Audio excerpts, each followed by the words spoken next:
Alright, so in this video we're going to take a closer look at Proto-Indo-European. In the last video we were talking about a language family, which is a group of languages that share a common ancestor. And we focused in particular on the Indo-European language family because it contains not just English, but Latin and Ancient Greek, which are the classical languages, the ones whose impact on English we're interested in this semester. And so the Indo-European language family, as we saw, it includes languages that are spoken across pretty much all of Europe. There are only a very few languages in Europe that are not Indo-European. And then even outside of Europe, down in modern Iran, northern India, or India now, and even in parts of Western China, although those languages are long dead, admittedly, the Tocharian languages. So we said that scholars can not just put together these language families and their relationships, they can also work to reconstruct the ancestor of those languages, even if it's long dead. And in the case of Indo-European, scholars have examined similarities between words and grammar amongst different languages in the family, and they have reconstructed a possible ancestor language. They call it Proto-Indo-European. And by their guess, it was spoken around 4,500 to 3,500 BC. So that would be about 6,500 to 5,500 years ago. And this would be during what's really the late Neolithic period, right? So this goes all the way back to the Stone Age, right? The very, very tail end of the Stone Age, admittedly, but to the Stone Age. So back really before the rise of civilization in most parts of the world. So we have made a guess, a pretty good guess, about where the speakers of this Proto-Indo-European language probably lived. These guesses are based on evidence, of course. One kind of evidence is migrations of humans, right? We know that the speakers of this language must have gone to lots of different areas where those languages are now spoken today. And so by archaeologists and anthropologists studying those kinds of early migrations, we can make a guess where they came from. But also, using the vocabulary of Proto-Indo-European, which linguists have reconstructed, we can also make some guesses. So for instance, there doesn't seem to be a Proto-Indo-European word for oak tree. Now, if you lived in mainland Europe, you'd have oak trees. It would be pretty common. It's unlikely you would not come up with a word for that. So probably they're in a place that doesn't have oak trees, for instance. Using that kind of evidence, linguists have narrowed it down. And it's believed that the speakers of Proto-Indo-European lived in southern Russia, or maybe around the area of the Ukraine. Okay, so they're in southern Russia, or the Ukraine area. Now, in fact, archaeologists and anthropologists who study early cultures in that area have uncovered evidence of a group of tribes living in that region. They call them the Yamnaya, right? The Yamnaya culture is what we call it. And so linguists and scholars today believe that it is very likely that this group of people, the Yamnaya culture, lived in this region around this time, and that the language that they spoke was Proto-Indo-European.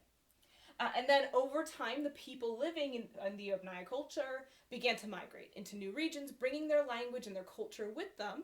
And over time, their languages evolved in different ways and created all the many languages of the Indo-European family tree. So, as we have mentioned before, the Proto-Indo-European language is reconstructed. So it's important to remember, there is no written evidence of this language. This is well before writing appears on the scene, especially in that part of the world. So they did not have writing. They couldn't write anything. And no one today speaks that language. It died out a very, very long time ago. So we can't independently reconfirm these things. We instead work on this comparative method of reconstruction that we've been talking about, looking at similarities between Indo-European words and trying to make a reconstruction. And so for this reason, whenever you see someone reference a Proto-Indo-European word, it's always going to have an asterisk in front of it. I mentioned last time that the Proto-Indo-European word for mother is believed to be mater, and I wrote a little asterisk there. Linguists use that asterisk to mean we think this is a word that was used in this language, but we don't know for sure because we don't have any other corresponding or corroborating evidence. So it's not just Proto-Indo-European, any kind of reconstructed word or language will use these asterisks. So that's what that means when you see it. So in this way, they have reconstructed a lot of the vocabulary. We're actually going to take a closer look at some of the words that belong to Proto-Indo-European in an in-class activity. But I'll note too, it's not just the vocab, it's also the grammar. They have reconstructed how the structure of Proto-Indo-European probably worked, and again, it's just based on what the Indo-European languages themselves do. One aspect of Proto-Indo-European that I want to note, because it's going to be a feature of many of the languages we talk about, is inflection. So you might be familiar with inflection already, especially if you've studied other languages like Spanish and French and so forth. But what inflection means is that the language uses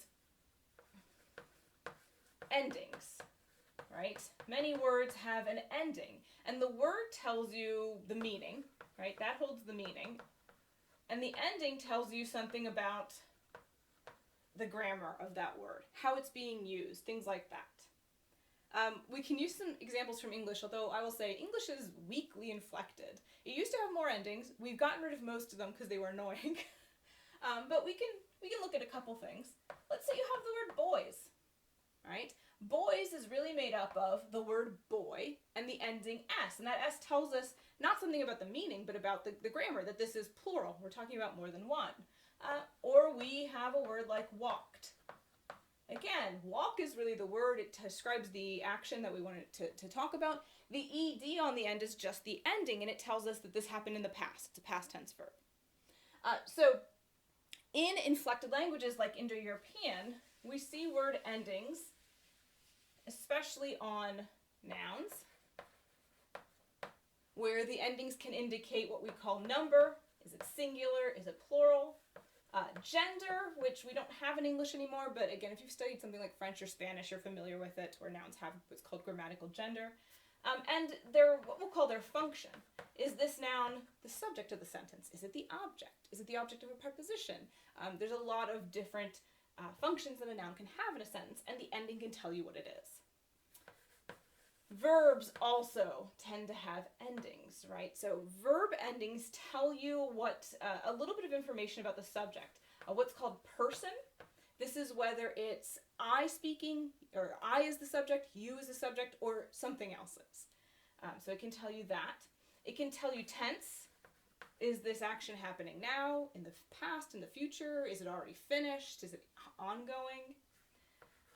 Voice. Is the subject of the verb doing the action, or is the action being done to them? It's the difference between I ate dinner and I was eaten by my dinner. And then what's called mood, which helps us to distinguish sort of different ways. Hard to describe. I'll give an example. So mood is the difference between saying I am going to the store from go to the store, a command, from I should go to the store, I might go to the store, I wish I could go to the store, which are things like possibilities, potentials, wishes, right? It gives us that variety in talking about verbs. I will note that adjectives also tend to have endings in these inflectional systems. They have the same sets as nouns in those cases.